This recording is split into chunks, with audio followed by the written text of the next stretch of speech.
I started with a notion here in the 1990s that there was a whole message to the community that was a cradle to prison. Children, all kids here in Canada was expected to go to prison.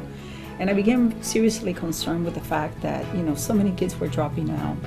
And so when I lost my husband in 1996, I felt compelled to create a fund to not only support the kids to go to Rutgers, but also to build capacity to ensure that no matter what happened in the long run, that every kid will have a right to go to college and that it will be paid for. We have the younger three who are on the track to receive the scholarship, and we had one who actually cashed in on it, so we're on both sides of it right now. He was able to use that money. It came in very handy for him, and I think that was something that he would never have been afforded if we just kept him in a traditional school and traditional Camden School District. I don't want to sound self-interested, but money's important. And it's even more important when you're an inner city student and resident. What the Alfredo Santiago Scholarship does is that it alleviates some of that financial responsibility so that I can concentrate on what's truly important, which is my academics. It's not just sending them to college for themselves, but it's also sending them to college so they can come back and rebuild the city. So we have kids in law school, we have kids working as teachers, we have kids working as social workers, kids in banks today. It's just so rewarding to be able to see that every penny that we've been able to fundraise has really transformed lives. And it's one child at a time, breaking that cycle of poverty, really. That's really what we're doing here. And right now, it's not often you see a Camden City student aim for a high success. And I would like to hopefully use the Fab Lab and other attributes to help me motivate the youth of Camden. I want to be someone that others look up to and that they want to follow my footsteps. I want to inspire others. I always thought about being an engineer and helping the community, and just the fact that Leap Academy offers so many different projects and things to put my hands on just helped me realize that it's able to be done. Our children have a lot of potential that we just aren't able to, amplify and help them produce and become the best people that they can possibly be. And I think this is one of the few things that we actually have that in Camden that we can use and utilize to have them, become successful. When you find a piece of rock, it's beautiful, it's natural. But when they take it to the jeweler and they polish it and they make the cuts and get a beautiful product, everything shines. So to me, that's what it means.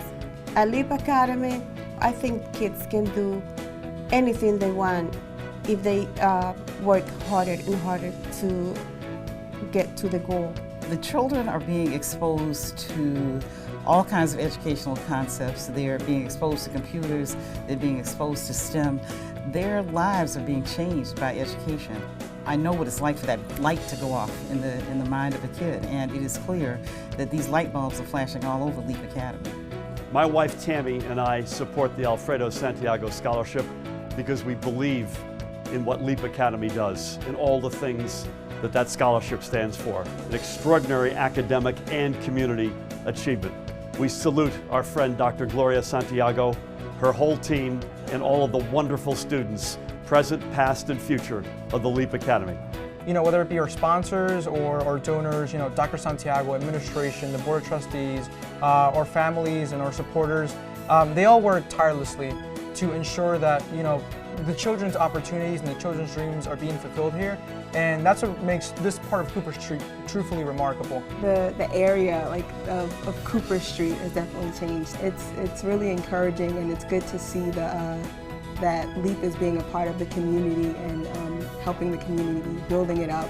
For every student, you're a piece of the puzzle to get them to greater success. Everyone around that student contributes to their future success.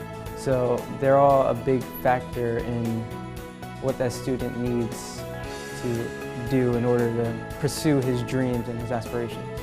Without the donors, we cannot continue to do this work. So they should really be very proud tonight that the children have done well. We want to continue to engage them in this enterprise. We think it's critical. Without them, we cannot do the work. So I want to thank them from the bottom of my heart.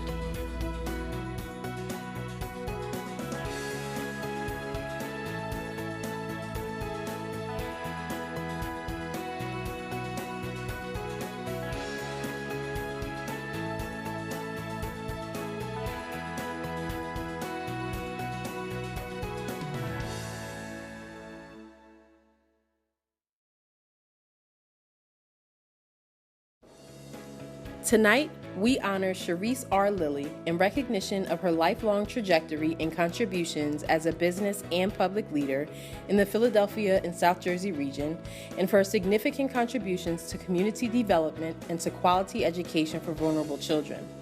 Sharice Lilly is Vice President for Community Investment with Comcast Corporation and President of the Comcast Foundation. Under her leadership and stewardship, the Comcast Foundation has contributed more than $170 million to help strengthen communities with investments in programs and nonprofits that address 3 core priorities: expanding digital literacy, promoting community service, and building tomorrow's leaders. Ms. Lilly served as chairman of the board of directors of the Federal Reserve Bank of Philadelphia and as a board member for 7 years.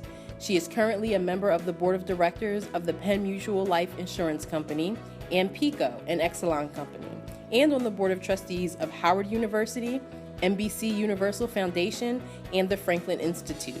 She also serves as a member of the PNC Regional Advisory Board, Philadelphia and Southern New Jersey. Prior to her post with Comcast, Ms. Lilly was a partner in the law firm of Ballard Spahr LLP in Philadelphia, where she chaired the litigation department. Tonight, we honor Richard P. Miller, President and CEO of Virtua, for his contributions to healthcare in Camden and the South Jersey region, and for his commitment to providing access to underserved populations to quality health and wellness options.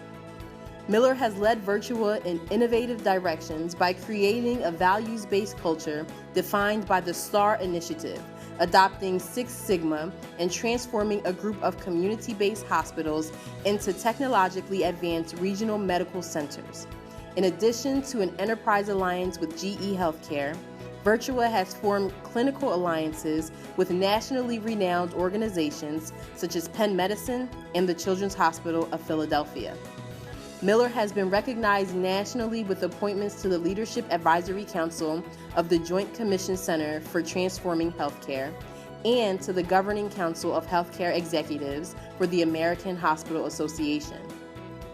He is a fellow of the American College of Healthcare Executives and serves as a trustee of the National Quality Forum. At a time when healthcare has been redefined and the industry is undergoing needed transformation, Richard Miller has been leading the strategic development of Virtua as a leading healthcare organization with a keen commitment to serving all communities, including those that are underserved.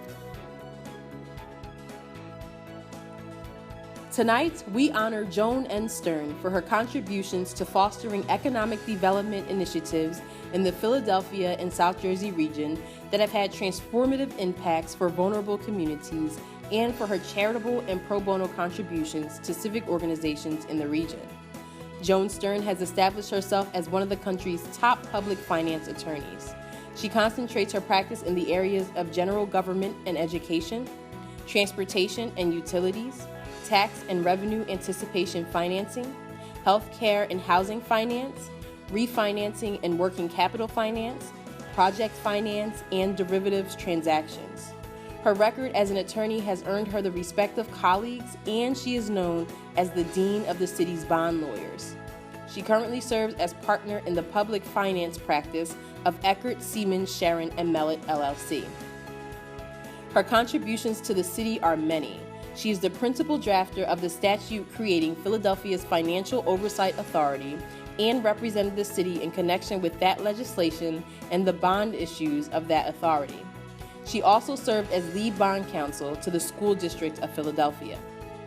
Her community and civic service contributions are extensive and have earned her appointments in organizations such as the Police Athletic League, Urban Tree Connection, Jewish Federation of Greater Philadelphia, the Thomas Skelton Harrison Foundation, and the Franklin Institute. Her knowledge of bond financing, coupled with her passion for getting things done for broad economic development strategies, has cemented her as a leading force in the region. Her affiliation with LEAP dates back to 1999, when she shepherded bond financing for the first school building, which today houses the LEAP Elementary School.